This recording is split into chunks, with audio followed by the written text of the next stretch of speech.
আশা করি পরম পিতার দয়ায় সবাই ভালো আছেন। তার অশেষ দয়ায় আজকে সিলেট মন্দিরে এসে শ্রী শ্রী ঠাকুর প্রণাম করতে পেরেছি।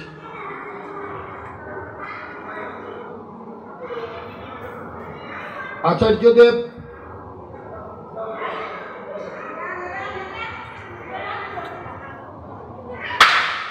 এখান থেকে যখন পবিত্রদাকে জানানো হয়, তখন পবিত্রদা নাকি বলছিলেন খুদে স্বরূপদাকে যে ওর তো অনেক জায়গায় ঘোরাঘুরি করতে হয়, যদি সম্ভব হয় নিশ্চয় চলে যাবে। তো তারপর আমাকেও পবিত্রতা জানান যে এরকম বাংলাদেশ থেকে ফোন এসেছিল সিলেট থেকে, তো ওইখানে কয়েকদিন দাদারা সৎসঙ্গ দিচ্ছেন, আপনি নাকি গেলে ওরা খুব খুশি হবে, যদি আপনি সময় করতে পারেন চলে যাবেন। তো তারপর আমি যখন দেওঘর গেলাম তখন আচার্যদেবের কিছু নির্দেশিত মানে কাজ সেরে যখন তার কাছে পৌঁছালাম, তার আসার দিন বললেন যে 20 ব্রাদার্স সৎসঙ্গ দিচ্ছে, আপনি গেলে ওরা তার একটু গর্বিত বোধ করবে, চলে যাবে। 20 ব্রাদার্স কথাটা বলে, কথাটা বললে এখন তোমার মাথায় কথাটা আছে, এই জন্য এসে তো যাই হোক রামকৃষ্ণ তো বলছেন, আমি আর ওই কথাগুলো ঘুরিয়ে আনছি না, কিন্তু তার মধ্যেও আমার কিছু শুভাকাঙ্ক্ষী দাদারা দয়া করে জানান যে এই মুহূর্তে বাংলাদেশে যাওয়া ঠিক হবে না। আচার্যদেবকে জানান যে এই মুহূর্তে বাংলাদেশের যে পরিবেশ পরিস্থিতি, এরকম এই মুহূর্তে হয়তো যাওয়া ঠিক হবে না। আমি হঠাৎ পবিত্রতা সকালে ফোন করে বললেন যে আচার্যদেব বলছেন যে ওনার কাছে এরকম খবর এসছে, এই মুহূর্তে আপনি না মানে যদি মানে বাংলাদেশের পরিস্থিতিটা ভালো না, ইন্ডিয়া থেকে এখন যাওয়া ঠিক হবে না। আচার্যদেব বলছেন আপনার যদি মনে হয় যাওয়া যাবে আপনি চলে যাবেন, যদি মনে করেন যে আপনি যেতে পারবেন তাতে কোনো অসুবিধা হবে না, তাহলে এখানে চলে যাবেন, ঠাকুরের সবসময় অ্যাটেন্ড করে আসবে। যাই হোক, তারপরে তো বিশাল ঝামেলা হলো, কিন্তু আমার বারবার মনে হচ্ছিল যে বিষয়টা হয়ে যাবে আগামী শুক্রবারের ভিতরে।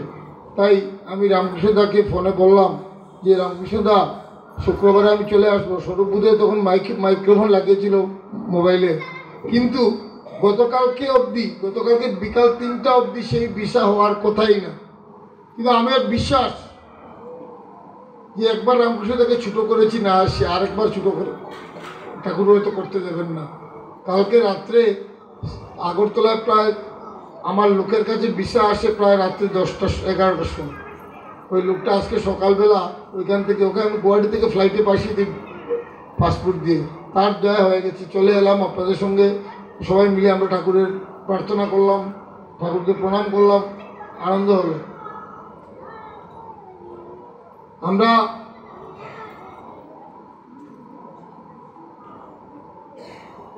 ঠাকুরের একটা বাণী সবাই জানি যে দীক্ষা নিয়ে শিক্ষা ধরিস, আচার্যকে করে সার, আচরণী বুধচয়নে জ্ঞানের সাগর হসনা পার। দীক্ষা নিয়ে আমরা শিক্ষা ধরেছি, কার? ঠাকুরের শিক্ষা ধরেছি। কিন্তু তিনি বলছেন দীক্ষা নিয়ে শিক্ষা ধরলেই হবে না, সার করতে হবে আচার্যকে। আচার্যকে আচার্যকে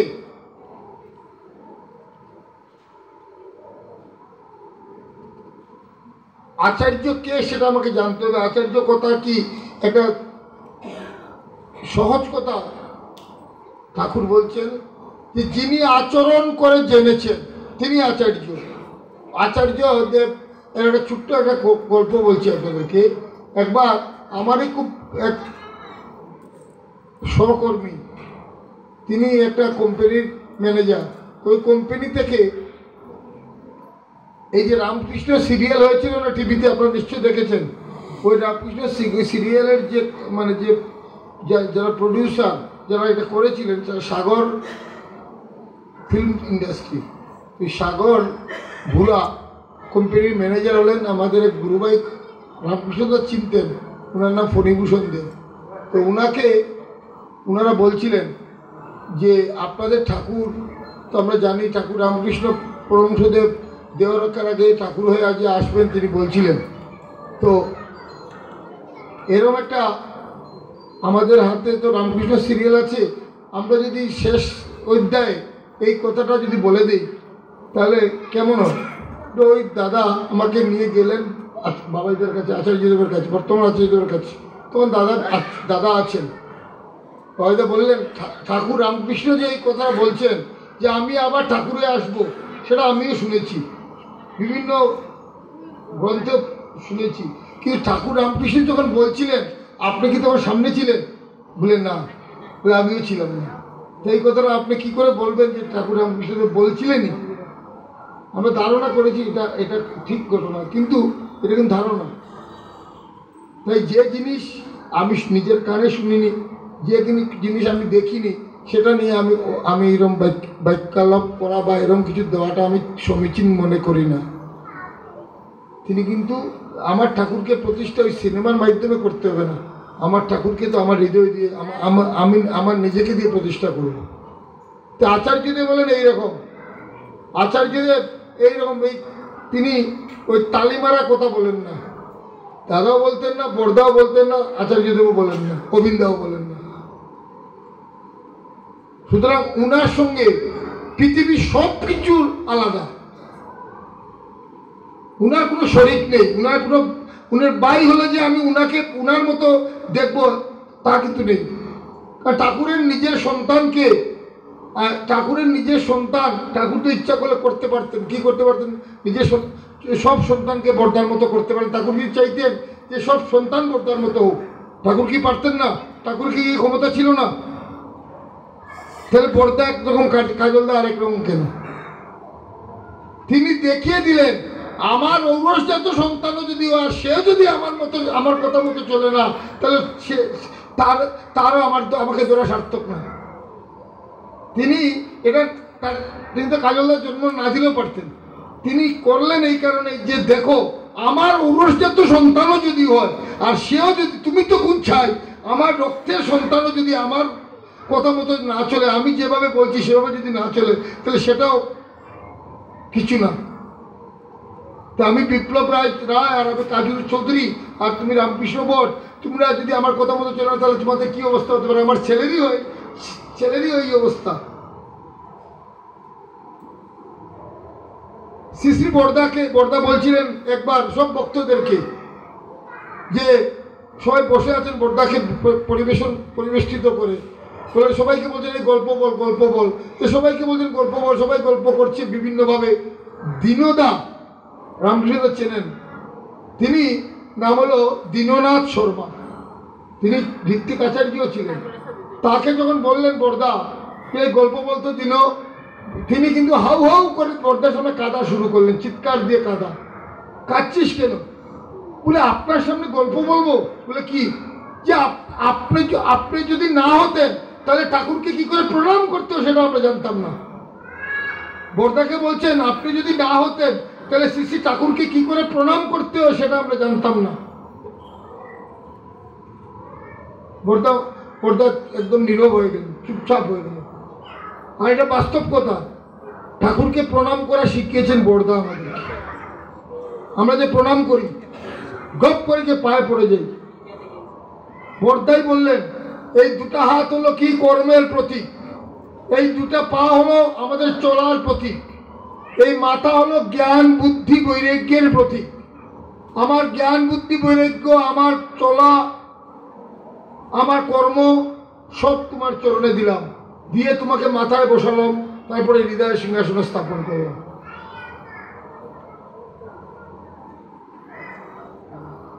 আমরা যে পা ছুঁয়ে প্রণাম করি, ঠাকুর কি বলছেন? শ্রেষ্ঠ জনে করলে প্রণাম, নিয়ত মাথা ঠেকিয়ে পায়, নিজের ভালো হলেও কিন্তু তারাই ঠিক হয়ে যায়।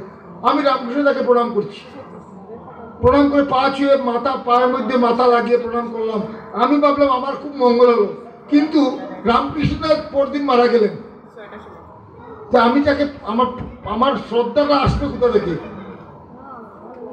ভালোবাসা থেকে আসবে শ্রদ্ধা। আমি যদি ওনাকে ভালোই না বাসি, প্রণাম করে কী করবো? আমি ভালোবাসলাম না, যেটা প্রমাণ হলো তার পা ছুঁয়ে প্রণাম করলাম, তাকে আমি তার ক্ষতি টেনে আনলাম। ঠাকুর বলছেন তুই যতটুকু লম্বা ততটুকু বই বাদ দিয়ে করলে প্রণাম পাবি প্রাণে আনন্দ প্রসাদ। বড়দা এটাকে একদম বাস্তবভাবে বলে দিলেন কি করে প্রণাম করতে হয়। যে দুইটা হাত কর্মের প্রতীক, মনে থাকবে তো, দুইটা হাত কর্মের প্রতীক, দুইটা পা আমার চলার প্রতীক, এই মাথাটা আমার জ্ঞান বুদ্ধি বৈরাগ্যের প্রতীক। তার আমি প্রণাম করলাম, তারপরে মাথায় বসালাম, মানে মাথায় ঠুকিতে আমরা হাতটা, তারপরে হৃদয় সিংহাসনে স্থাপন করলাম। এখানে পা ছোঁয়ার কোনো রাস্তা আছে? সবসময় মনে রাখবেন, যখন আচার্যদেব এখানে হয়তো আসবেন একদিন, গোবিন্দ দাদা আসবেন হয়তো একদিন, সেদিন যদি আমরা হুড় করে তার পায়ে প্রণাম করি, এটা বোঝা যাবে কি আমরা প্রণাম করে জানি না। তিনি যখন চলেন তখন আমাদের প্রণাম করলে তার গতিরোধ করে দিই আমরা গাড়ি যখন স্পিড ব্রেকারের উপর উঠে ওটা শরীরটা থাক না খায় না, এটা ব্রেক করে থাক না খায়, ঠিক এরকম তিনি হেঁটে যাচ্ছেন ঠাকুর বাড়ি থেকে হয়তো তার আসনে যাচ্ছেন তিনি, আমি তখন তাকে প্রণাম করলাম, তিনি দাঁড়িয়ে গেলেন, তার গতিটাকে রোধ করলাম তো, আমি করলাম তো, আমার কি তার গতি রোধ করার কি অধিকার আছে? এই জিনিসগুলা ছোটো ছোটো জিনিস আমাদের মাথায় রাখা দরকার। আমারও হতো, আমিও করতাম।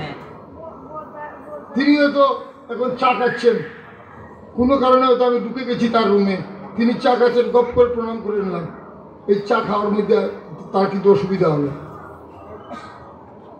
যেমন ঠাকুর নিদ্রা হয়ে যায়, অ্যাকচুয়ালি ঠাকুর নিদ্রা হওয়ার পর ওই ঠাকুর মন্দিরে এসে মানে আচার্যদেবের কথা হলো যে আমরা দূর দাঁড়িয়ে নমস্কার করে আমরা চলে যাব, কারণ ঠাকুরকে যখনই আমি নিদ্রার মধ্যে প্রণাম করছি, আমি দেখছি ঠাকুর দরজা বন্ধ।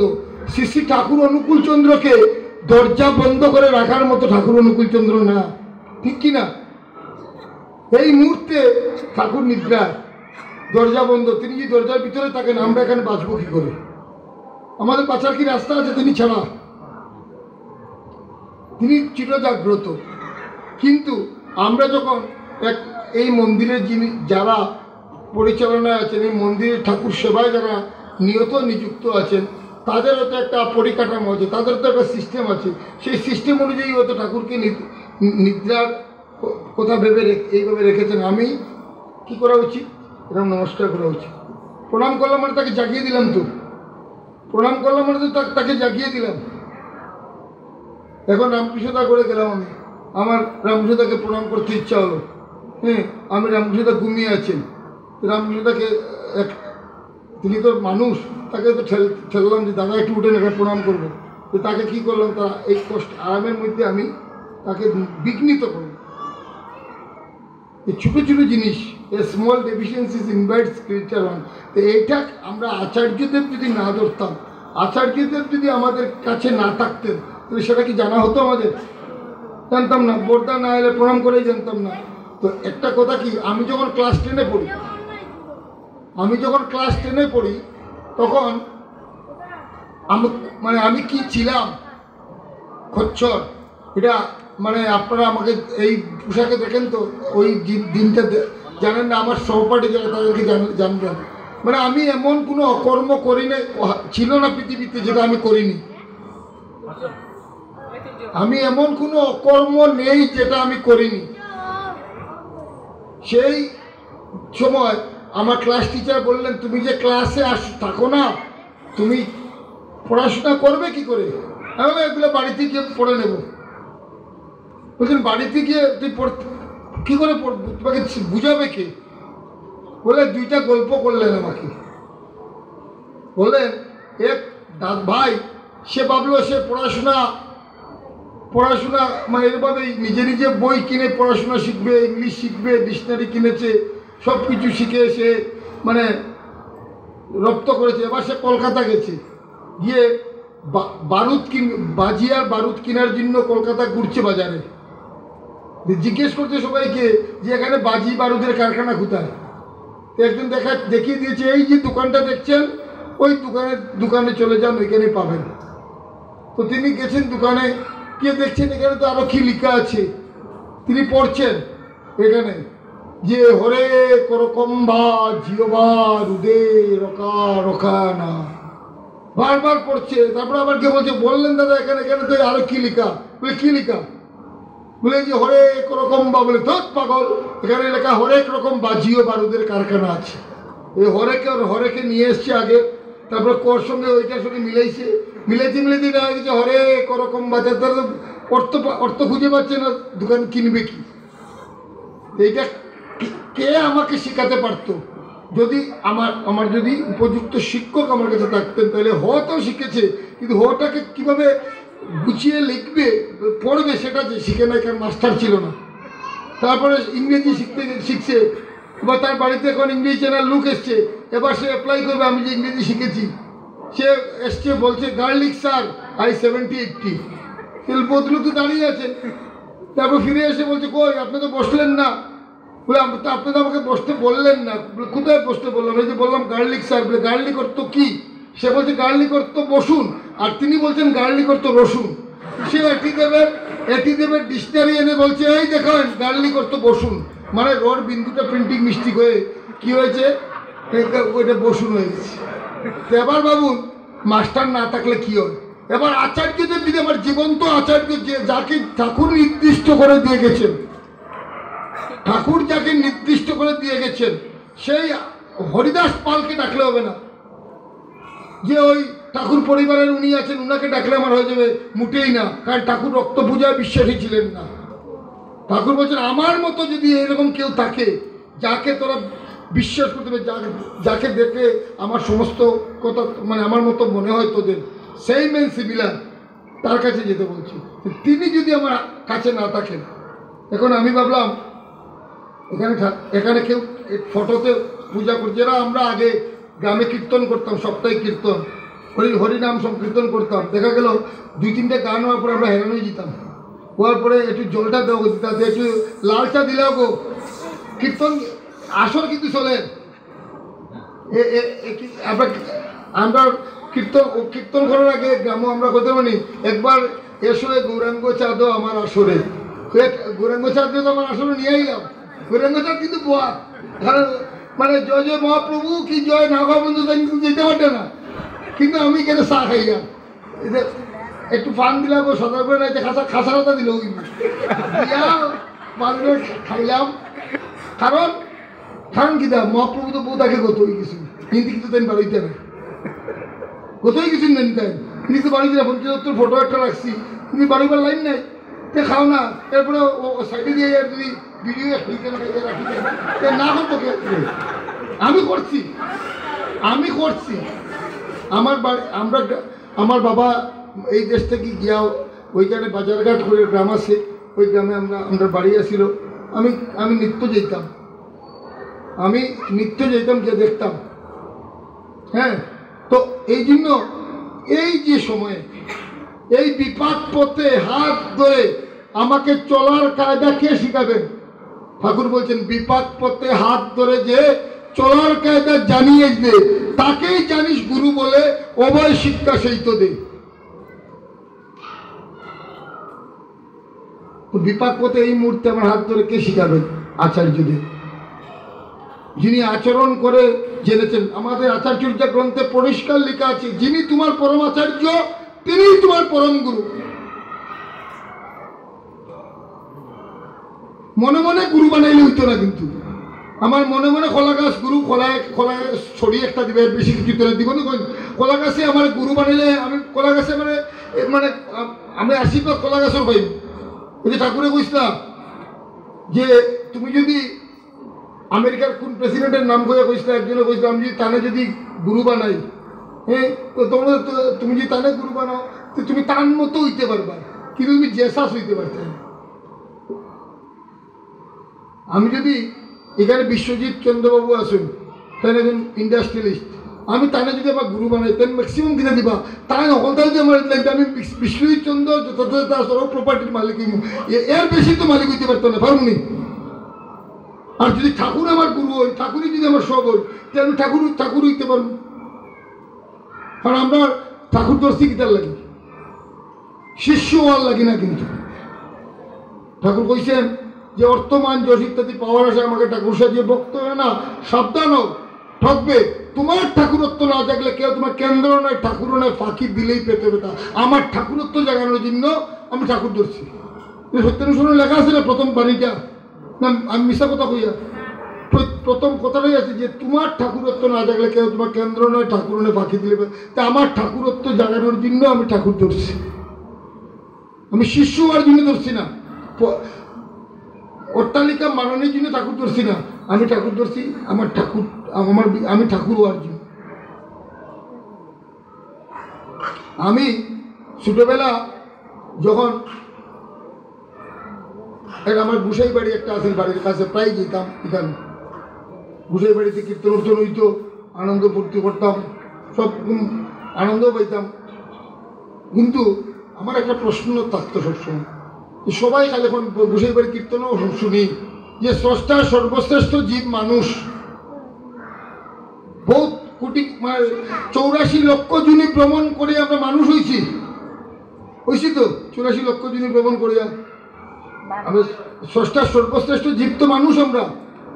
হ্যাঁ, তাইলে আমি দেখতাম, আমরা বাড়ির তো গরু গরু আছে, হ্যাঁ আমি দেখতাম আমি কিতা করিয়া, আমি ছোটখাটো চাকরি করিয়া বেতন পাইয়া বউরা তো আনি দিয়ে, আর বউকে বাজার করে আমরা খানি দিয়ে, হ্যাঁ হয়তো মানে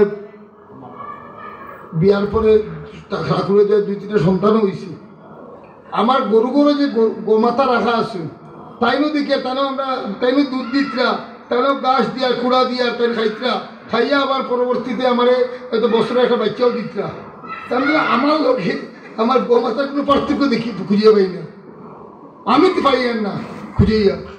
তাহলে শ্রেষ্ঠ যদি গোমাতা থেকে আমি শ্রেষ্ঠ হইয়া থাকি, তো আমার তো মানে বরঞ্চ গোমাতার এক্সট্রা সিং 2টা আছে, আমার তো তাও নাই।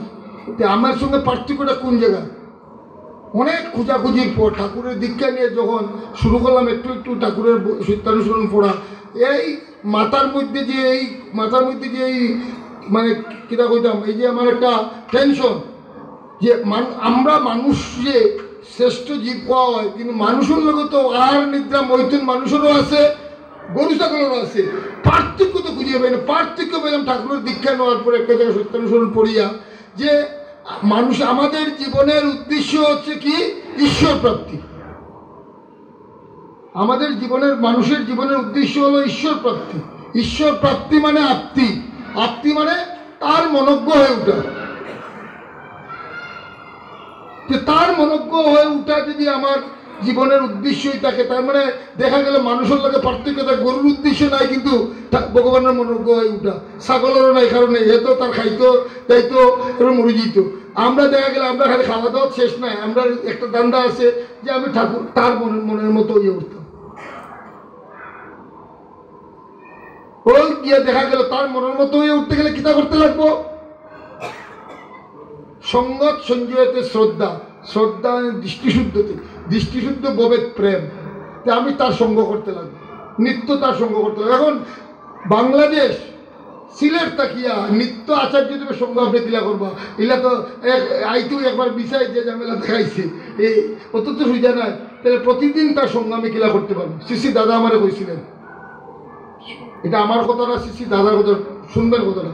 শ্রী দাদা আমার একদিন কইছিলেন, শোন আমরা যে কারণে দীক্ষা নিছি এটা বাদ দিয়ে বাকি সপ্তাহ করি।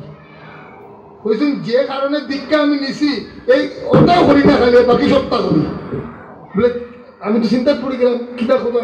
তাই বলে শুন, দীক্ষার সময় এখানে আমরা সবাই তো ঠাকুরের দীক্ষা নিছি, বা এখানে ঋত্বিক দাদারাও আসেন, তারা দীক্ষা দেন। দীক্ষার সময় কোনোদিন কইছেন যে খাইতে গেলে তুমি সিলেট মন্দিরের রুজেই ভাই কইছেন, আসেনি কোনো চ্যাপ্টার এই জায়গা যে সিলেট মন্দিরের রুজেই ভাই খাই থেকে তুমি সৎসঙ্গ দিবাই বাড়ি, যেন সৎসঙ্গ হইবে আমরা যাইবাই, কইছি না? দীক্ষার করে এই কথা কইছি না? বাড়িতে আনন্দবাজার দিয়ে সৎসঙ্গ দিবাই, ঋত্বিক গেলে দক্ষিণা দিবাই, ইটা গল্প আসেনি? দীক্ষার সময় কিতা গল্প আছে? দীক্ষার সময় গল্প আছে, তুমি কিভাবে নাম দেন? তুমি কিভাবে নাম ধ্যান করবা, কিভাবে মন প্রাণ দিয়ে ইষ্টবিধি করে ঠাকুরের চরণে ইষ্টবিধিরা নিবেদন করবা, এই দুইটা কথা ছাড়া বাস্তবভাবে আর বড় করে স্ট্রংলি কোনো কথাও কোয়া হয়েছে না। ওটাও তো কোয়া হয়েছে নাকি ঋত্বিক দাদা আপনারা কইন না ভুল কইয়া, ওটাও তো কই না আমরা ভিক্ষা দিয়া। তাইলে আমি দেখা গেল খিতা আমি দীক্ষা নেওয়ার পর থেকে প্রথম ঠিক মতো নাম ধ্যান করি, ইষ্টবিধিও করি ঠিক মতো। আর একটু বড় হয়ে যাই যখন একটু মন্দিরে বেশি আওয়াজ যখন আরম্ভ হয়ে যায়, তখন দেখা যায় আমি তো কমিটির ঢুকলাম না, আমি তো প্রেসিডেন্ট না, এই কমিটি তো গন্ডগোল করে, এই মন্দির তো ঠিক মতো চলেন না, দেখা গেল মাথার মধ্যে ঠাকুর আর না, এখানে ওতালিয়ে তুলিয়া অমুক দাদা ওটা কইছেন, অমুক পূজনীয় ওটা কইছেন, অমুক পূজনীয় ওটা কইছেন, আচার্য দেবে খিতা কইছেন, এই বাদ দিয়া অন্য কথা লিখেছে দৌড়িয়ে। তাইলে আমার ঠাকুর দর্শি কি যে ঠাকুর ধরে কিতা যত পুরানা হইয়া অত ঠাকুর থেকে দূরে যাইয়া, যত পুরানা হইয়া অত ঠাকুর থেকে দূরে যাইয়া। আমি প্রতিদিন নাম ধ্যান করতাম, ঠাকুরের যদি হইয়া উঠতে হয় আমার প্রতিদিন নাম ধ্যান যদি করি তাহলে প্রতিদিন শ্রী দাদা কইছেন প্রতিদিন একটা নির্দিষ্ট সময়ে আমি নাম ধ্যানে বইতে রাখবো, একটা টাইম থাকবো আমার ঠাকুর, ওই টাইমটা আমার তোমার আর আমার দেখা করার সময়। ওই সময়ে আমার স্ত্রী পুত্র পরিবার ব্যবসা বাণিজ্য জুট ঝামেলা ওই সময় আমার কিচ্ছু নাই, আমি প্রতিদিন তোমার সকাল 7টার সময় আমার এই নাম ধ্যানের সময়। পৃথিবী যদি বাঙ্গের টুকরা টুকরা হয়ে যায়, এক আচার্য যদি আমার না ডাকুন তাহলে আমার ওই সময় আমার একে বাংতে পারতো না। আমরা কতজন এরকম ফিক্সড করছি টাইম, কতজনে ফিক্সড করছি আমরা টাইম এরকম যে আমার নাম ধ্যানের সময়টা এই সময় রাত্রে 2:30 হইতে পারে, রাত 3টা হইতে পারে, দুপুর 12টা হইতে পারে, কিন্তু যে টাইমটা ঠিক করবো প্রতিদিন কিন্তু আমি ওই টাইমেই আমি নাম ধ্যানে বলবো। কারণ ঠাকুরের ওই সময় আমার কিনা ওইটা হইলো আমার অ্যাপয়েন্টমেন্টের টাইম ঠাকুরের লোক। ওই সময় শুধু ঠাকুর আর আমি থাকবো, পৃথিবীর কেউ নাই। যারা শ্রী বর্দার সঙ্গ করছেন এখানে রামকৃষ্ণ দা আছেন, আরো দাদারা আছেন, যারা শ্রী বর্দারে দেখছেন এই চোখ দিয়া, শ্রী বর্দা যখন ষোড়শী ভবন থাকিয়া ঠাকুর বাড়িতে যেতেন তখন তার সঙ্গে রাস্তার দুই পাশে হরিণ হোক বা কুকুর হোক বা যে হোক দুই পাশে তারা দাঁড়াই থাকতো। বর্দা যখন ওই ফিলান্থ্রপিক বাড়ি পার হইয়া ওই ঠাকুর বাড়ি ওই গেটটা গেলেন আর এরাও তার সঙ্গে ফলো করে ঠাকুর বাড়ি যেত, যেত কি না? যেত তো, আমি দেখছি না, আপনারা দেখছি না, বর্দার বাবাইদের কাছে গল্প শুনছি। কইস যে আশেপাশের লোকের সবাই তখন গরিব কিনতো না, সবাই এখন তো সবাই গরিব করে, তখন গরিব সবাই ব্যবহার করতো না, গরিব জায়গা তো ঝাড়খণ্ড। কিন্তু বর্দার বাইরে দেখিয়া সবাই টাইম মিলিয়ে নিত যে এখন 9:45 হইব, আর বর্দা বাড়ি গেছেন। গরিব গন্ডগোল হইতে পারে কিন্তু বর্দার টাইমের গন্ডগোল হইতে পারে। এই জন্য কইসন আমরা যারাই মন্দিরে আই ঠাকুরের কাছে আই, এটার একটা টাইম, নিজের টাইম এটা নিজে ঠিক করতে লাগে যে আমি প্রতিদিন সকাল 9টার সময় ঠাকুর প্রণাম করে যাই বা ঠাকুরে অপেক্ষা করতাম। কারণ ঠাকুর কিন্তু ঠাকুরের কাছে কিন্তু কেউ আলাদা কিছু নাই, কিন্তু ঠাকুরের কাছে সব সমান। কিন্তু ওই কোনায় যে বহাত এর যেটা তার ঠাকুরের যে সম্পর্ক, রামকৃষ্ণদার সঙ্গে একই সম্পর্ক, আমার সঙ্গে কিন্তু একই সম্পর্ক, আলাদা কিচ্ছু নাই কিন্তু ঠাকুরের সঙ্গে কারোর সম্পর্ক। আর তিনি সর্বভূতে আত্মবোধ করুন। তো ওই ঠাকুর কিন্তু যাতে আমি যদি 9টার সময় প্রতিদিন আই, ঠাকুর কিন্তু বার্সায় ওই 9টার সময় আমার দীপক আইব, ওই সময় আমি দীপকরে দেখতাম পারবো। 21টা ছেলেমেয়ের বাবাও তো তার 21টা ছেলেমেয়ের একভাবেই তো দেখে নেন না, আলাদা দেখে। তাই প্রতিদিন আমার টাইমটা হইতে লাগবো ওই নির্দিষ্ট টাইম। শ্রী বাবাইদা কইছেন যে ওই টাইমটা দেখলে একজন মানুষের দোকানদারের জন্য একটা কইতে পারে এই 10:30 এই দীপক আইসে মন্দিরে প্রণাম করতে তোমার 10:30 হয়ে যাব। হ্যাঁ, দীপক প্রতিদিন 10:30টাই মন্দিরে, ওটা হলো নিষ্ঠা। বুঝলেন, এটাই নিষ্ঠা। এগুলো আমরা যখন ঠিক থাকবো তখন আমার লোকে কারোর সমস্যা হইত। তাই নামদান প্রত্যেক দিন আমার একই টাইমে বসতে লাগবো। নামদানও যখন বইনু মিলিয়ে দেখবা, নামদানও বইলে বিশ্বজিৎ দার বড় ব্যবসায়ী মানুষ, হ্যাঁ, তাই নামদানও বইবা যখন একটা মাথায় বইস, তাই আমার তো পার্টনার কানাডা গেল গিয়া, তখন আমি তো 1 লাখ কিতাব বিপদ বললাম ঠাকুর কি ওটা আইব মাথা। কিন্তু ঠাকুর আও ঠাকুর আও ঠাকুর তোমার, আমি তোমার কোনো বইতাম চাই, তোমার হইতাম চাই, তুমি আমার সব এখানে আওয়ার আগে কিন্তু কানাডার বন্ধু পর্দার কিছু করতাম না।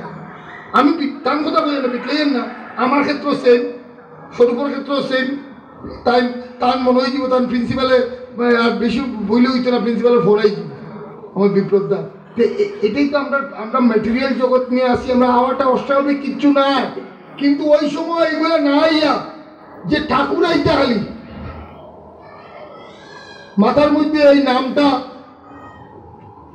ডমিনেট করতো, তখন কিতা করতে লাগবো।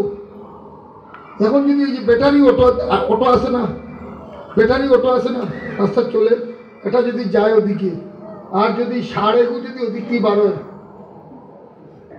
ওই অরুণিতা তারা ফাড়াতে গলি থেকে সাড়ে যদি ওলা করে করি বার হয় আমার হাত এই বাড়ি যদি ব্যাটারি অটোর লোক সাড়ার যদি সামনে আমি টক্কর হয়, সাড়ার কিছুই বলি, ব্যাটারি অটো উল্টে পড়ে যাব, ব্যাটারি অটোটা উল্টিয়ে পড়ে যাব। কিন্তু অন্য যদি ইন্ডিয়ার যে রাজধানী এক্সপ্রেস চলে, ও লাইনেতে যদি একটা আটিয়া যায়, হ্যাঁ, তো রাজধানী এক্সপ্রেসের কিছুই বলি, হাতি মরে যাব। তো আমার নামের স্পিডটা যদি ওইভাবে হয়, ব্যাটারি টোটো গাড়ির লাগান না, রাজধানীর মতো যদি আমার নামের স্পিড হয়, আমি যখন নাম করবো তখন আমার মাথার মধ্যে কিন্তু ব্যবসা বাণিজ্য, বন্ধু বান্ধবী, বউ বাচ্চা কিচ্ছু হয়েছে না, খালি ঠাকুরেই। ঠাকুর আমি শুধু তোমাকে চাই, আমি শুধু তোমাকে চাই, আমি শুধু তোমাকে ভালোবাসি ঠাকুর, আমার তোমাকে লাগে ঠাকুর, আর কিচ্ছু লাগে না ঠাকুর, আমি শুধু তোমার লাগে। বাবাইদা কিনা কইছেন যে 24-48 ঘন্টা যদি কেউ কন্টিনিউ নাম করে আর মাঝে মাঝে উদ্গার দে ঠাকুর আমি তোমাকে ভালোবাসি, ঠাকুর আমি তোমাকে ভালোবাসি, যদি উদ্গার দে 48 ঘন্টা পরে যে কোনো নাস্তিক লোক কইতে পারবো শ্রী ঠাকুর অনুকূল চন্দ্র খেয়ে। শুনছি না আমরা এই কথা আচার্য দেবের কতজনে অ্যাপ্লাই করছি, ইটা না করিয়া বকুশে আমরা বইতের মধ্যে 2-3 কুসা উঠে গেছিল উপরে দিয়া, অমুকের মেয়ে তো অমুকের না করে বাগিয়ে গেছি গিয়া, ও তা ইটা গল্প আমার হইব কিতা, আমার গল্প হইতে লাগবো ঠাকুর আমি তোমার, তুমি কিতা দেখো, তুমি দেখতে কেমন। আচার্যদেব পিতা কইছেন, আচার্যদেব কি কইছেন যে আমি ইটার কারণে মুক্তি শুনতে না, আচার্যদেব আর অবিন্দ ছাড়া বুঝছেন তো, কইছেন আমি, একজন আমাকে জিজ্ঞেস করলো এ ভাই তোমার ঠাকুর কেমন দেখতে, আমি গিয়া কিনা করতাম ফটো আনি দেখাইতাম ঠাকুর, আমার ঠাকুর কেমন দেখতে, আমার নিমা পাঞ্জাবি দিয়ে প্রমাণ দেবে আমি ঠাকুর কেমন। কইছেন আমাকে দেখে বুঝো ভাই আমার ঠাকুর কেমন, আমাকে দেখে বুঝো আমার ঠাকুর কেমন। তো আমারে দেখে যদি বুঝতে হয় আমার ঠাকুর কেমন, তাহলে আমাকে নিজেকে কিভাবে সাজাইতে হইব, আমার কিভাবে সাজাইতে লাগবো। বাবাইদা গেছিলা, আপনারা খুব এটা আবার এক কথা নেই, বাবাইদা গেছিলা উত্তরাঞ্চল তার এক জন্মদিনের সময়, তার একটা তাও না, তারও তো ঠাকুরের কথা শুনতে ইচ্ছা হয়। হ্যাঁ, আপনারা ওই ঠাকুরের দিকে তাকান না, এই দেখেন এখানেই ঠাকুর যে গৌণ এটা প্রমাণ। আমার তো এদিকে দেখতে ইচ্ছা না। বাবাইদা গেছিলেন উত্তরাখণ্ডে, উত্তরাঞ্চলে, তখন তিনি একটা গ্রামে গেছিলেন, ওই গ্রামে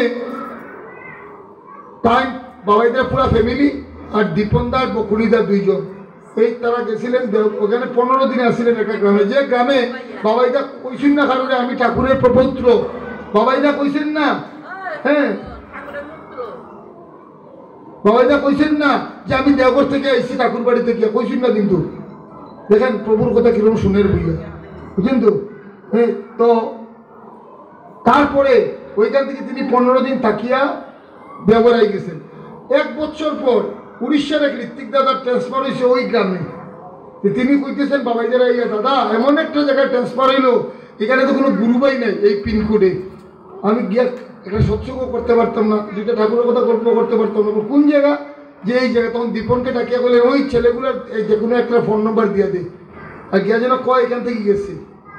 তো ওইখানে যখন তিনি টাইম গেছেন, গিয়া তার কিউরিওসিটি ওই মানুষটাকে, যে এই যে মানুষটা আমরা তো সাধারণ একজন টুরিস্টের মতো দেখছি উনারে, ওই মানুষটাকে এই মানুষটাকে, তো তিনি কইলেন এই মানুষটা শ্রী ঠাকুর অনুকূল চন্দ্রের প্রপুত্র, যিনি আমার সৎসঙ্গের আচার্য, যিনি আমার সৎসঙ্গের প্রাণ, যিনি সৎসঙ্গের এই মুহূর্তের ঠাকুর।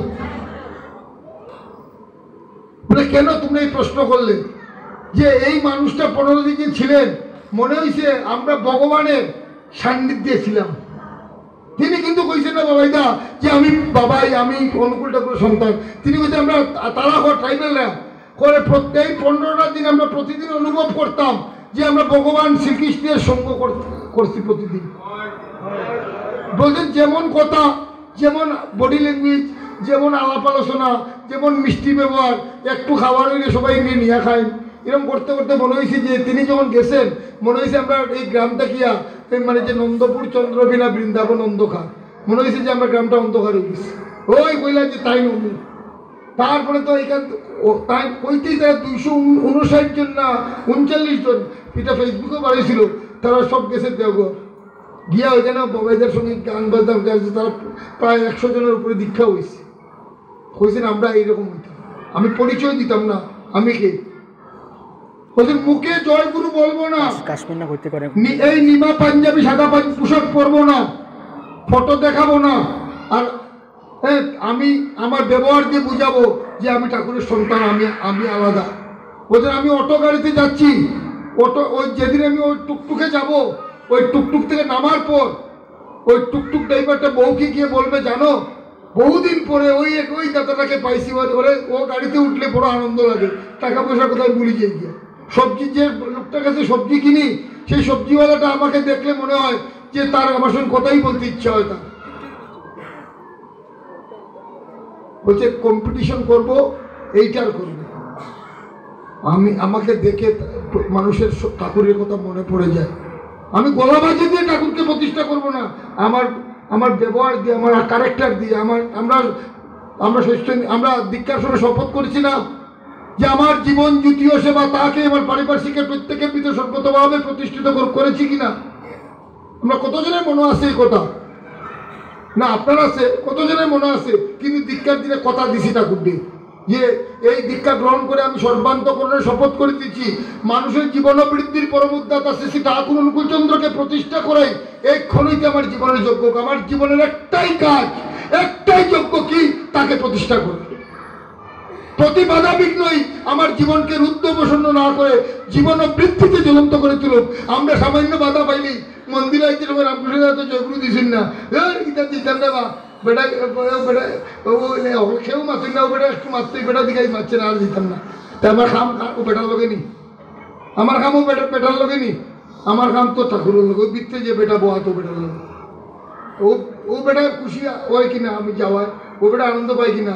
আমি যদি আমি ওই আমার তো খারবার হচ্ছে বেটার লগে খারবার, আর ওই বেটা খার মধ্যে থাকে দেখতে লাগবো, তার কাছে গেলে আমি সে আনন্দ পাই। যার মানে কোনো বাধা বিঘ্ন আমার তার প্রতিষ্ঠা থেকে আমাকে বঞ্চিত করতে পারতো না। আমার জীবন জ্যোতিও সেবা, জ্যোতি মানে কি আমার রিফ্লেকশন, জ্যোতি মানে রিফ্লেকশন। আমার মধ্যে আয়নার মধ্যে যখন আমরা একটা জিনিস দেখাই, রিফ্লেক্ট করে তো আমরা দেখি তো, তার মানে আমার মধ্যে ঠাকুর রিফ্লেক্ট করতাম। ওই যে বাবাই দেয়া বলছেন আমার মধ্যে ঠাকুর রিফ্লেক্ট করতাম, আমার মধ্যে আমার আত্মম্বরিতা রিফ্লেক্ট করতো না, আমার মধ্যে ঠাকুর রিফ্লেক্ট করতাম। তার মানে আমি তাই যদি রিফ্লেক্ট করতে কতটুকু আয়নার মতো হইতে লাগবে, কতটুকু আয়নার মতো হইতে লাগবো। কম্পিটিশন হইল এইটা। এই জন্য আমার জীবন দিয়া, জ্যোতি দিয়া, সেবা দিয়া আমি তার প্রতিষ্ঠা করতাম। এই যেটা বাবাইদা কইছেন, তাই আমাদের কাজ হয়েছে, কইছেন যে ইষ্টবৃত্তি কিনা ইষ্ট কাজ, কইছেন ইষ্টবৃত্তি ইষ্ট কাজ না। ইষ্টবৃত্তি কেন করি? আমার দীক্ষাকে জীবিত রাখার জন্য আমি ইষ্টবৃত্তি করি। কইছেন আমি যে প্রতিদিন ইষ্টবৃত্তি করি আমার দীক্ষাটা যাতে জীবন্ত থাকে সেই জন্য আমি ইষ্টবৃত্তি করি। কিরকম? পানের দোকানে পান খাইনি কেউ, কিলি পান কিনিয়া কিলেন খাইন তো। হ্যাঁ, এই পানের দোকানে গেলে দেখবা পানটারে একটা বিজা কাপড় দিয়ে ফেসে রাখেনি, খেনে রাখে পানটা যাতে নেতাইয়া মানে নেতাইয়া না যায়। সিলেটিতে আপনার সিলেটি সব সিলেটিতে কও বলা। হ্যাঁ, আমি ক্যালকাটাতে গিয়েও সিলেটিতে বক্তৃতা দিই, কিন্তু সেই সিলেটি এই নেতাইয়া না যায়।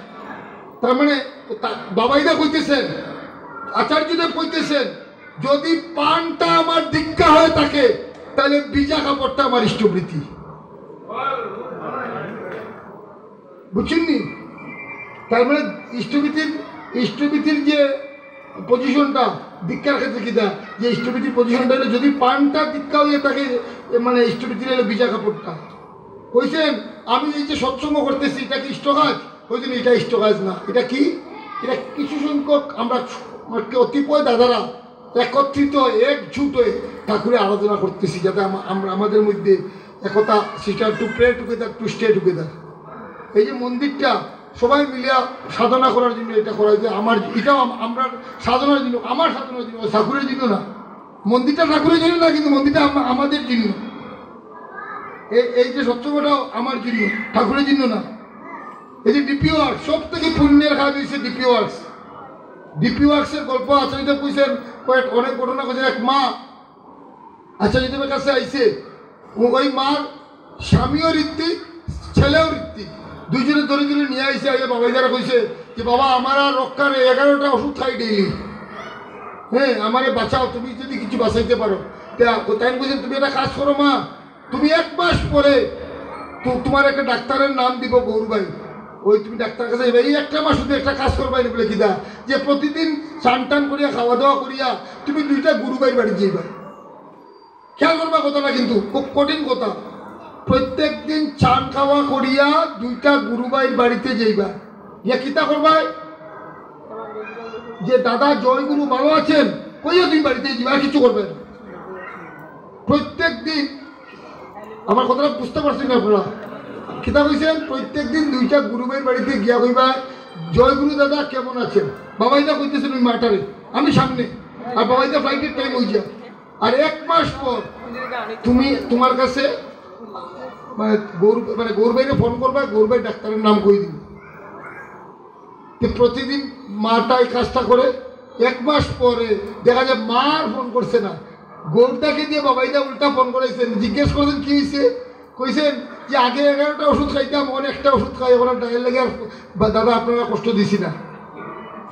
যে এখন ভালো হইলে কিরকম মিরাকুল না, কিন্তু ভালো হইলে কিরকম। ওয়ার্ল্ড হেলথ অর্গানাইজেশন নাম জানি তো, WHO। করোনার সময় আমরা ইমিউনিটি পাওয়ার বাড়াইতে লাগবো শরীরের, আমার গল্প একটা আসিল না, সবাই ইমিউনিটি বাড়াইতে লাগবো। ইমিউনিটি বাড়াইতে গেলে ওয়ার্ল্ড হেলথ অর্গানাইজেশন কইছে যে আমরা 4টা জিনিসের খুব দরকার অ্যাক্টিভিটি। একটা হইলো কিনা, একটা হইলো মেন্টাল মানে অ্যাক্টিভিটি, একটা হইলো ফিজিক্যাল অ্যাক্টিভিটি, একটা স্পিরিচুয়াল অ্যাক্টিভিটি, আর একটা সোশিয়াল অ্যাক্টিভিটি। তো আমি যখন এই মাটা যখন প্রত্যেকদিন প্ল্যান করে নিছি, আগে তো কোনো ঘুমাইতো, এখন বাবাইদা বলছেন ডেইলি বার হইতো। তাই সকাল থেকে মাটা একটা টাইম করছে 12টার সময় ডেলিভারি হইল। তো সকাল থেকে চা নুন করে চাও খাইয়া বাথরুম উথরুম করিয়া বেড়ে আমার 12টা বাড়িতে লাগবে। করতে করতে একটা মেন্টালি একটা অ্যাক্টিভিটি বাড়লো তো, যে আমার বাড়িতে লাগবো। 2 নম্বরটা হয়েছে কিনা ফিজিক্যাল অ্যাক্টিভিটি। ফিজিক্যাল অ্যাক্টিভিটি কিন্তু এই যে আটিয়া গেল, এটা ফিজিক্যাল হইল না, হ্যাঁ।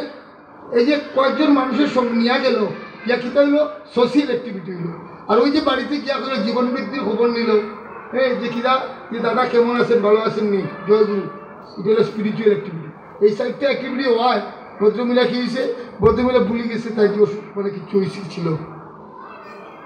কইছেন এটাও কিন্তু মানে ঠাকুরের কাজ না, এটাও তো আমার লাগে বলে সে সুস্থ, আমি সুস্থ থাকি, ঠাকুরকে তো সুস্থ করি না এটা দিয়া, আমি নিজে সুস্থ থাকি। তাইলে ঠাকুরের কাজ কিটা? কইছেন ঠাকুরের কাজ এটা কোনটা? মুখে জয়গুরু কইতাম না, মুখে জয়গুরু বলবো না।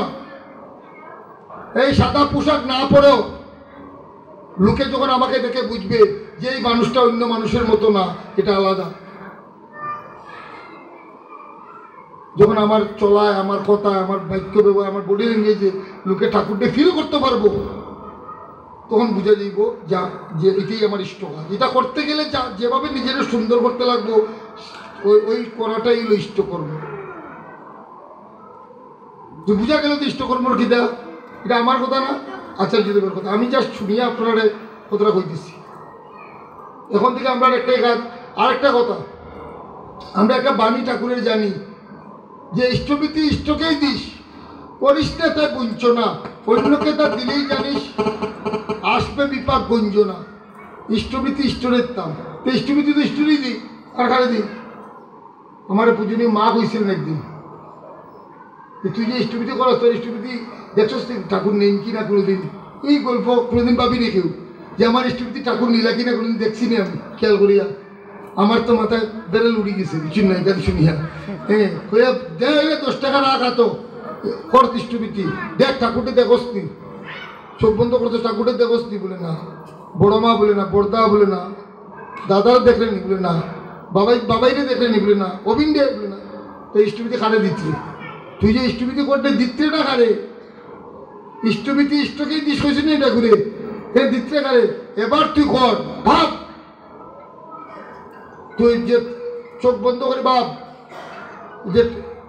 যে ঠাকুর পরিবারের বা ঠাকুর বড়দা দাদা বা বাবাই বা অবিন কেউ দেখেনি চোখের মধ্যে, খুব কষ্ট করে চিন্তা হলো, দেখলাম অবিন্দা চোখের সামনে বা বাবাইদের দেখি আর গুড্ডা, কারণ তাহলে তো আমরা ঠাকুরটা তো আর ওই আমি 1 বছর বয়সে দেখছি মনে তো নাই, কিন্তু অ্যাক্টিভলি দেখি আর তো তারারে জীবন্ত যারা ঠাকুর তারারে দেখি আর তো বলে এখন করছেন ইষ্টভীতি করলাম ইষ্টভীতি, ওখান কিতা মনে হয় ওখান দেখলেন এগুলো হয় ও আজকের তোর ইষ্টভীতিগুলো। আমরা কতজনে এই কথাটা ভাবি যে আমার ইষ্টভীতিটা ঠাকুর নিলে কিনা, প্রত্যেক দিন আমি ইষ্টভীতি করার সময় ঠাকুর আমার চোখের সামনে আইতেছেন কিনা, এটা আমার এটাই সংগ্রাম করতে লাগবো। আমার আসল সংগ্রাম নাম ধ্যান করার সময় ঠিক মতো নাম ধ্যান করে ঠাকুরের চরণ একবার দেখতেছি কিনা এটা, আর ইষ্টভীতি করার সময় একবার একটা এই 5 জনের মধ্যে 1 জন কি আমার চোখের সামনে আইতা ওইটা দেখা, ওই জিনিসটাই ওই ওই ওই যে মনের সঙ্গে যে ফাইটিংটা,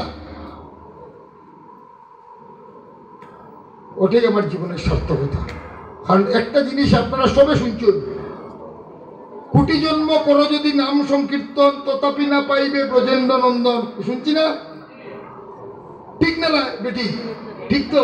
আবার কইতেছে কিনা, একবার হরিনাম নিলে যত পাপ করে, পাতকে কি সাধ্য আছে তত পাপ করে, শুনছি না? কইছেন নি? তাইলে 2 কথা কি লাগবে? এই বেটা কর কোটি জন্ম করিও কিছুই দেবে, আরেকবার কর একবার নিলে যেতে হইব ওই যে আর বলতাম। তাহলে 2 কথা বললেন মহাপ্রভু 2 কথা বলতে পারেননি, তিনি তো অনাদিরাদি গোবিন্দ, তিনি কি করে কইবেন 2 কথা? এই যে ইষ্টভীতি করতে কোনোদিন দেখছেন না ঠাকুর নিত্রা কিনা? নাম দেন করতে একবারও একদিনও কিছু অসুবিধা নেই না? অসুবিধা দিলে আমি বন্ধ করে দিব, তাহলে বই যাই, ডিস্টার্ব দিবা না।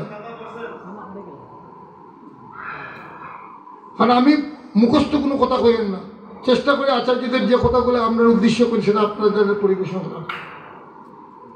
তো আমি নাম করতেছি কন্টিনিউ, নাম করতে করতে দেখা গেল একবারের জন্য যদি একটা রে যদি ঠাকুরের আমার চোখের সামনে আইতে পারে, এটা নির্ভর করবো আমার নামের আকুলতা দিয়া, কতটুকু আমি আকুলভাবে নাম করতেছি, কতটুকু ঠাকুর আমার মনের মধ্যে থাকবে একটাই কাজ, ঠাকুর আমার তোমারে লাগে, ঠাকুর একটাবার দেখা দাও, এই বাপ মার নাম করতাম স্পিডে, দেখবেন ঠাকুর একবার হইলে আমার চোখের সামনে আইবে, ওই যে একবার আইলেন আমার সারাদিনের পাপ সব দূরে, ওই যে একবার সারাদিনের পাপ কিন্তু আমার দূরে গেল। এই লেগে কইস যে একবার হরিনাম নিলে যত পাপ হলে পাতর কি সাধ্য আছে হেন পাপ করে, এই একবার আমরা তোমারে লাগে প্রভু, একবার প্রভু তোমারে লাগে, ওইটা নাটক করে না, মন থেকে কইতে লাগবে না। দেখবেন প্রতিদিন ঠাকুরটা উপলব্ধি করবা, প্রতিদিন আপনি আনন্দ পাইবা। আচার্যদের কইছেন আমরা নাম করলে কেউ জানেন, আমরা ননির মন্থন করলে ননির উদয় হয় না, মাখন যত আমরা তুলি, ননি যখন উদয় এটা তুলিয়ে রাখি না তেনার মধ্যে, এরকম করতে করতে দেখা গেল যে 2 দিন কিতা হয়, সাদা জল হয়ে যায় না? হ্যাঁ, তো বলছি নাম ধ্যান করলে আমার আজকে সারাদিনের যত গন্ডগোল আছে, আমি রামকৃষ্ণ দ্বারে বয়স সময় আমি মানে ঠিকমতো জয়গুরু দিছি না বা একটা সুন্দরভাবে আচরণ করছি না, এটা গুরুবেলা নামও যখন বইমু দেখো যদি আমি ঠিক নাম করে কথা আইব, আমি স্বরূপে ঠিকযোগ কথা কইছি, এটা আমার নামের মধ্যে আইব। হ্যাঁ, এরকম ভুল হইতেই পারে, আমি তো মানুষ, কিন্তু আমার ভুলটা আমার চোখের সামনে আইব, মানে তোমার সমস্ত ডেফিসিয়েন্সিসগুলা তোমার চোখের সামনে আইব যদি ঠিকমতো নাম করে তাহলে আইব। আর ওটারে যখন আমি সরাইতে থাকুন না, যে ননিরে যেটা সরাই রাখি কাপড়ও, ওরা যদি এখান থেকে সরাই রাখা আরম্ভ করি, একটার পর একটার পর সরাই যাই, তখন কী দেব আমার মনও জলাখান কী দেব, তোমার মন যত নির্মল হবে চক্ষু তত নির্মল হবে, জগৎটা তোমার কাছে নির্মল হবে। শুন আমি যা বুঝি সেটা কইতেছেন।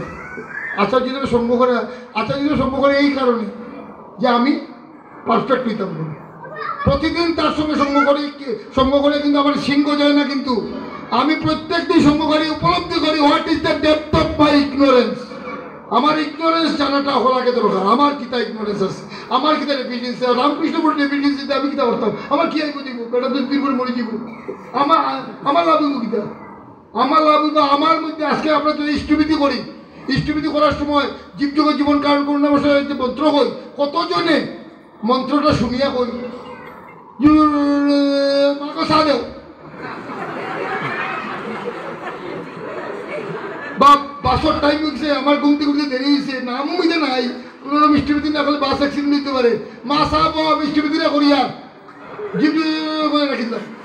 এই কথাটা শুনেন, যদি মনে হয় একটা বুর্বক লোক, সে যদি হৃদয় দিয়ে ঠাকুরকে চোখের সামনে আনিয়া, আর সে যদি মন্ত্র না কইয়া হয়, আমি বিশ্বাস করি সে যদি মন্ত্র না কইয়াও যদি হয় ঠাকুর তুমি খাও,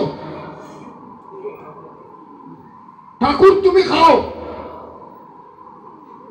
ভক্তের অধীন ভগবান খাইতে পাইতে। যদি ভক্ত হইতে লাগবো, ভক্তের অধীন ভগবান। আমি ভক্ত নিজে আনবো, নিজের ডেসিগনেশন লিখিলাম খাইতো সত্যি ভক্ত হইতো না। ভক্ত হইতে গেলে কিনা লাগবো, বর্দা কইছেন তৃণাদপি শুনিছেন তরুরেব সহিষ্ণুতা অমানিন মানদেন কীর্তনীয় সদা হরি। টিনের মতো নিচে থাকতে লাগবো, আমার কুপাইয়া আমার পাও দিয়ে মারিয়া যায়, গাছে কইনি আমার মারলা এখানে, গাছও খাইছে কুপাই দাদি একবারও হয় না আমার হাঁটলা এখানে। কইছেন এইরকম আচরণ যার হইব, যে নিজে মানি ব্যক্তি হইয়াও যে অমানি ব্যক্তিকে সম্মান দিতে পারবো, সেই হরি ভোজনা করারেও গেইটও দাঁড়াইব, ভক্ত হইতে লাগবে, গেইটও দাঁড়াইব। ভক্তের অধীন ভগবান হইতে গেলে ওইরকম হৃদয় আমার হইতে লাগবে। যাই হোক, আপনারা বহু সময় নষ্ট করছি, খারাপ পাইবে না। আর মানে আমার খুব ভালো লাগতেছে নিজের জায়গার মতো নিজের জায়গার নিজের বাসায় কথা কইতে পারতেছি। আমি একটা কথা আপনারা সবাই কাছে প্রার্থনা করুন, যে এখনো ভারতবর্ষের মানুষ, আমরা সিলেটি দিলে সময় সমীহ করি, এখনো ভারতবর্ষের বিভিন্ন বড় বড় পোস্টে, এখনো বড় বড় সিলেটি মানুষটা বড় বড় পোস্টে, সায়েন্টিস্ট হোক আর স্টেটের সেরা জায়গায় কিন্তু সিলেটি বয়ের আছে। আমারও বুথে জায়গায় জায়গায় মর্যাদা দিলে সিলেটি মানুষ নিয়ে বাবা তোমার ব্রেন তো ফার্স্ট হইব, সিলেটি মানুষই এইভাবে সম্মান করে। সুতরাং আমরা ঠাকুরের জগতেও যাতে আমাদের সিলেটির বৈশিষ্ট্য ঠিক রাখি, ফালতু কথা কারোর কথা ইমপ্রেসড হইয়া কোনো সময় নিজের ঠাকুরটি নিজে থেকে সরাইবা না। ভুলেও আমার ঠাকুর, আমি শুনলাম স্বরূপে এরকম একটা কাজ করছে যেটা ইষ্টদ্রোহী কাজ, আমারে তো বাবাই দেয়, ঠিক আছে, আমার লাইসেন্স দিছেন না, যাও স্বরূপে ঠিক করে গিয়ে দিছেন নি, এক লাইসেন্স দীক্ষার সময় লইছি আমারে ঠিক করা, আমার নিজেরে ঠিক করে, আমি কোনো ব্যাটারে ঠিক করে লাইসেন্স কইছি না। আমার যে কথাগুলো কইতে পার লাগে আমি আপনারা ঠিক করে কইছি না, ওই কথাগুলো যখন কইছি, আলো মানে পথ আর আলো মানে পথ, হ্যাঁ, আর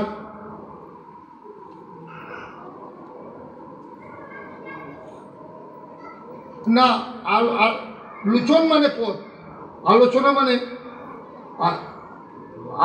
চোখ খোলা, হ্যাঁ চোখ খোলা, হ্যাঁ। তো এই যে আমার লুচন মানে চক্ষু, আলো মানে পথ, যে আমার চক্ষু পথ পায়, ঠিক আছে।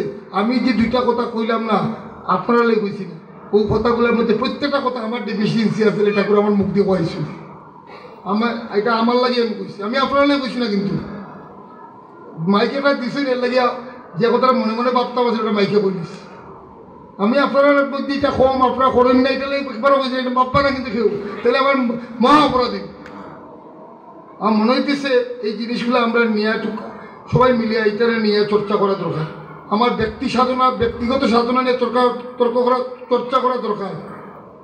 কারণ আমি যদি ঠাকুরের সত্যিকারের মানুষ হয়ে থাকি, আমি কোড়ার পাড়া দিয়ে হাঁটিয়ে গেলে না, আমার হইতে লাগতো না, হাঁটিয়ে গেলেই আশপাশের দোকানদার হলো ওই মানুষটার একটু আলাদা দেখি, এটা খেয়ে আমি এরকম হইতে পারি। আমি জুরগুলা কেন কইতাম, ভাই আমার দিকে চাও, আমার প্রোগ্রাম করো, আমার মানো, আমি তোমরা সব, আমি কেন কইতাম, ঠাকুর কোনো সময় কইছি না। আমি ঠাকুর এই যেভাবে আচার্যদেব রবীন্দ্র দেখে এবার ঠাকুর হয়ে গেল। এই সবার কাছে প্রার্থনা, আমরা আরও বেশি, আমাদের সংগ্রাম হয়েছে আমার একটাই সংগ্রাম, ঠাকুর আমার তোমারে লাগে। ইগুত খাবার নিতে কি পারবাই কেউ জুড়ে আমার কাছে গিয়া। আমি যদি ঠাকুরের কথা মতো চলি, আমার ঠাকুর আমার কাছে থাকবো। আমি যদি আচার্যদেবের কথা মতো চলি, ঠাকুর আমার কাছে থাকবাই। তো আপনাদের কাজ হয়েছে ঠাকুর আমার তোমারে লাগে, গোবিন্দা আমার তোমার লাগে, বাবাইদার তোমার লাগে। আমরা এইভাবে প্রতিদিন চেষ্টা করবো, প্রত্যেক মায়েরা, প্রত্যেক দাদারা প্রত্যেক দিন 2টা গুরুবাই ভালো মন্দর খবর নেবেন। এটাই ডিপি ওয়ার্কস। খালি ডিপি ওয়ার্ক মোবাইলে টিপাইয়ে ডিপি ওয়ার্কস হয় না। ডিপি ওয়ার্কসের প্রত্যেক দিন আমরা যেগুলো 2টা গুরুবাই বাড়িতে গিয়া তার ভালো মন্দর খবর নিতে প্রত্যেক দিন। এই কাজটা কিনা করা যায়নি, আপনারা কিনা করবেন মা যায় তো।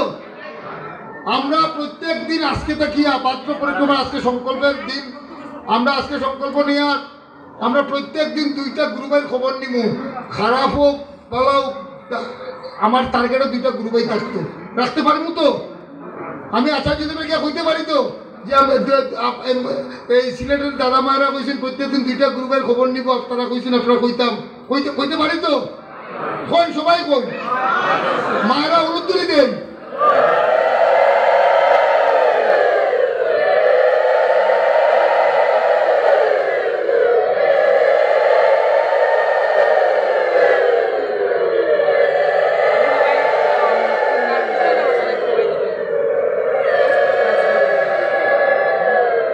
এটা হলো তার মানে এই যে আচার্যদেব যে আপনার লোক আড্ডা মারালে আমরা পাঠাইছিলাম, আমি থেকে এটা বলা খবর তোমার মনে নিতে নেই। হ্যাঁ, আরেকটা খবর যাতে দিতে পারি। হ্যাঁ, এটা হলো ভূমি দান, কিন্তু সব থেকে শ্রেষ্ঠ দান। ধর্মদানের পরে যদি কোনো দান থাকে এটা হলো ভূমিদান। হ্যাঁ, এই ভূমিদান আমরা প্রত্যেকে যাতে মায়েরা, আমি বিশেষ করে কইতেছি, হ্যাঁ, যে আপনারা আপনাদের লক্ষ্মীর ভাণ্ডার এখন থেকে আর কিছু কিছু সংগ্রহ করবা। আর দাদারা রে, আজকে প্রত্যেক মায়েরার বাবার বাড়িতে যদি ছোটো বোনের বিয়া বা মানে বাইজির বিয়া লাগে, তে যদি আমার স্বামীরে কিনা আমরা উদ্বুদ্ধ করি না, আরেকও একটা কিছু দিতে লাগবো সোনার জিনিস, কই কিনা করি কিনা। এটা আমার মতো বাবাইদা কইছে, তাইলে বাবাইদা একটা মাটি কিনবে এখানে আমার স্বামীরে উদ্বুদ্ধ করতে পারি না নি। এই কিতা আছে, আমরা এই মাসও মাছ আমরা খাইতাম না, ফার্স্ট তরকারি দিয়ে খালি ডাইলা লুয়া যা খাইব, কিন্তু এই মাসের এই যে এক্সট্রা টাকাটা ঠাকুরের লাগি রাখতাম যাতে জায়গাটা কিনা হয়, পারি কিনা।